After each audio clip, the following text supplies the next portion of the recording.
কেন আমাকে আমার কথা বলতে দেবেন না? আপনি তো আমার দেশকে তার কথা বলতে দেন নাই। 24 আওয়ার্স টেলিভিশনে দেখানো হচ্ছে সেখানকার কার্যক্রম। সেই অবস্থায় একমাত্র আমার দেশ বলেছে যে শাহবাগে ফ্যাসিবাদের পদধ্বনি। নজরুল মানেই তো একটি যুদ্ধ ঘোষণা, এটা আপনাদের শিখতে দেখেছিলেন। নজরুল মানেই তো একটি যুদ্ধ ঘোষণা। তো নজরুল কার বিরুদ্ধে যুদ্ধ করেছিলেন? তিনি ব্রিটিশ সাম্রাজ্যবাদের বিরুদ্ধে যুদ্ধ করেছিলেন, তিনি সমাজের অন্যায়ের বিরুদ্ধে যুদ্ধ করেছিলেন, তিনি কুপমণ্ডুকতার বিরুদ্ধে যুদ্ধ করেছিলেন। অর্থাৎ যেখানে যা কিছু অন্যায় তিনি দেখেছেন তার বিরুদ্ধে তিনি যুদ্ধ করেছেন। তো সেই যুদ্ধের স্বরূপটা আমি নজরুলের লেখা থেকেই পড়ে বুঝতে চাচ্ছি। তার একটি বিখ্যাত লেখা আছে, এই লেখাটি আমাকে অনুপ্রাণিত করে খুব। লেখাটি হল রাজবন্দির জবানবন্দি। রাজবন্দির জবানবন্দি তিনি লিখেছিলেন জেলখানায় বসে, এবং তিনি এটা লিখেছিলেন 1923 সালে। প্রেসিডেন্সি জেলে তিনি তখন বন্দী ছিলেন, এবং কেন বন্দী ছিলেন তার কিছুটা আভাস দিয়ে গেছে আমার পূর্ববর্তী বক্তারা, যে তিনি ধূমকেতু পত্রিকায় তিনি ব্রিটিশ সাম্রাজ্যবাদের বিরুদ্ধে বিদ্রোহ ঘোষণা করেছিলেন। তিনি প্রথম স্বাধীনতার ডাক দিয়েছিলেন। তিনি বলেছিলেন যে স্বাধীনতা ছাড়া আমরা আর কিছু মানি না, স্বরাজ আমরা মানি না। এবং তিনি একটি কবিতা লিখেছিলেন, কবিতাটির নাম সম্ভবত আনন্দময়ীর আগমনে। এমন যদি ভুল না বলে থাকি, আমি সাহিত্যের ছাত্র নই, কাজে ভুল বলতেই পারি। তো আনন্দময়ীর আগমনে এবং এই এডিটোরিয়ালটা লিখবার জন্য তার জেল হয়েছিল, রাষ্ট্রদ্রোহ মামলা হয়েছিল।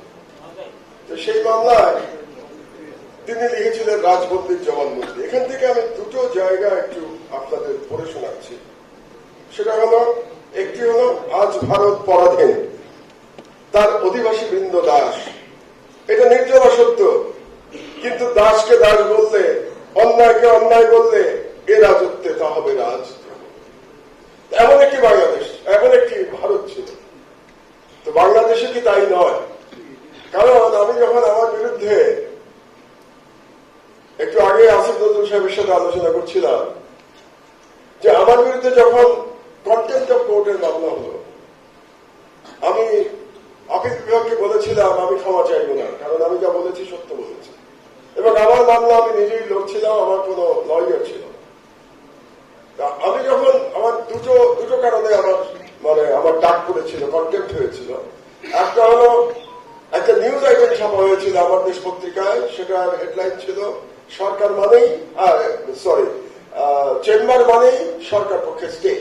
তার মানে যখনই হাইকোর্ট থেকে কোন রায় আসছিল বিরোধী দলের নেতা কর্মীদের ফেভারে, সেটা চেম্বার জজে গিয়ে এটা স্টে হয়ে যাচ্ছিল। এবং চেম্বার জজের তখন নাম ছিল, পরে চিফ জাস্টিস হয়েছিলেন, তার নাম ছিল মোজাম্মেল হোসেন।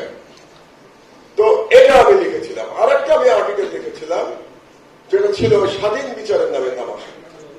তো আমি যে বাংলাদেশে যে বিচার বিভাগ ধ্বংস হয়ে যাচ্ছে, এই প্রসঙ্গেই আমার লেখাটি ছিল। তো যাই হোক, আমি যখন বললাম যে আমি সত্য কথা লিখেছি, আমি প্রমাণ দিয়ে দেখালাম, তো আমাকে সব জাজেরা মিলে, আপিল বিভাগের সমস্ত জাজেরা মিলে জবাব দিলেন। তার মধ্যে চিফ জাস্টিস কদিন আগে মারা গেছেন, ফজলুল করিম সাহেব। তারা বললেন ট্রুথ ইজ নো ডিফেন্স। তারা বললেন আপনি সত্য কথা বলেছেন না মিথ্যা কথা বলেছেন, এটা বিচার করতে আমরা বসি নাই। আমরা বিচার করতে বসেছি যে আপনি কন্টেম্পট করেছেন কিনা।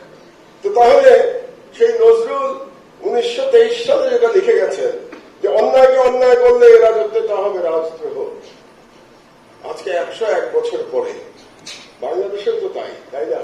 সত্য কথা লিখলে সেটা হবে কন্টেম্পট অফ কোর্ট। তাহলে পাল্টালো কোথায়? এই 1 শতাব্দী পার হয়ে গেল, পাল্টায় নেই, কিছু পাল্টায় নেই। তো নজরুলের লেখা সেই রাজবন্দির জবানবন্দির পরের অংশটা আমি একটু পড়ি। আমি পরম আত্মবিশ্বাসী, তাই যা অন্যায় বলে বুঝেছি তাকে অন্যায় বলেছি, অত্যাচারকে অত্যাচার বলেছি, মিথ্যাকে মিথ্যা বলেছি, কাহারও তো সমত করি নাই, প্রশংসার এবং প্রসাদের লোভে কাহারও পিছনে পো ধরি নাই। আমি শুধু রাজার অন্যায়ের বিরুদ্ধে বিদ্রোহ করি নাই, সমাজের, জাতির, দেশের বিরুদ্ধে আমার সত্য তরবারির তীব্র আক্রমণ সমান বিদ্রোহ ঘোষণা করেছে। আমরা তো আমার দেশে তাই করতে চেয়েছিলাম। আমার দেশে তো আমরা বিদ্রোহ করতে চেয়েছিলাম, হাসিনার ফ্যাসিবাদের বিরুদ্ধে বিদ্রোহ করেছিলাম। বাংলাদেশের ইসলামোফোবিক ন্যারেটিভ চলছে মিডিয়া এবং সাংস্কৃতিক জগতে, তার বিরুদ্ধে বিদ্রোহ করেছিলাম। আমরা তো একটা অল্টারনেটিভ ন্যারেটিভ তৈরির চেষ্টা করেছিলাম। একটু আগে ডক্টর জাহেদ বলছিলেন যে আমাদের এখানে অল্টারনেটিভ ন্যারেটিভের মিডিয়া দাঁড়াতে ব্যর্থ হয়েছে। দাঁড়াতে কি ব্যর্থ হয়েছে নাকি দাঁড়াতে ব্যর্থ করে দেওয়া হয়েছে? আমরা তো চেষ্টা করেছিলাম, আমাদেরকে তো দাঁড়াতে দেওয়া হয় নাই। আমরা কি বুঝি আজকে আমরা যারা আলোচনা করছি এখানে, আমরা তো আপনার মতামতকে আমার মতামত দিয়ে খণ্ডন করতে চাই। আমরা তো এরকম একটি পরিবেশ চাই যেখানে আপনার কথা আপনি বলবেন, আমার কথা আমি বলবো, জনগণ ঠিক করবে বা পাঠক ঠিক করবে কার কথা ঠিক কার কথা ভুল। আপনি কেন আমাকে আমার কথা বলতে পারেন না? আপনি তো আমার দেশকে তার কথা বলতে পারেন না। একটু আগে আমার কলিগ বলল যে গত 11 বছর ধরে রাস্তায় রাস্তায় ঘুরে বেরিয়েছে। কই, সমাজ তো আমাদের পাশে এসে দাঁড়ায় নাই। আজকে যারা বাংলাদেশের বড় বড় সব মিডিয়া পার্সোনালিটি, সাংস্কৃতিক জগতের দিকপাল, কেউ তো আমার দেশের পাশে এসে দাঁড়ায় নাই। আমরা লড়াই করে গেছি। যখন মহাচ্ছন্ন হয়ে আছে আপনাদের কাছে, শাহবাগে গণজাগরণ মঞ্চে সারা দেশ মহাচ্ছন্ন করে আছে কিংবা করে রাখা হয়েছে মিডিয়া দিয়ে, 24 আওয়ার্স টেলিভিশনে দেখানো হচ্ছে সেখানকার কার্যক্রম। সেই অবস্থায় একমাত্র আমার দেশ বলেছে যে শাহবাগে ফ্যাসিবাদের পদধ্বনি। আজকে আপনারা সবাই বলেন ফ্যাসিবাদের কথা, সবাই বক্তৃতায় বলেন, সেদিন কিন্তু আমাদের পাশে কেউ আপনারা এসে দাঁড়ান না। এটাই বাস্তবতা।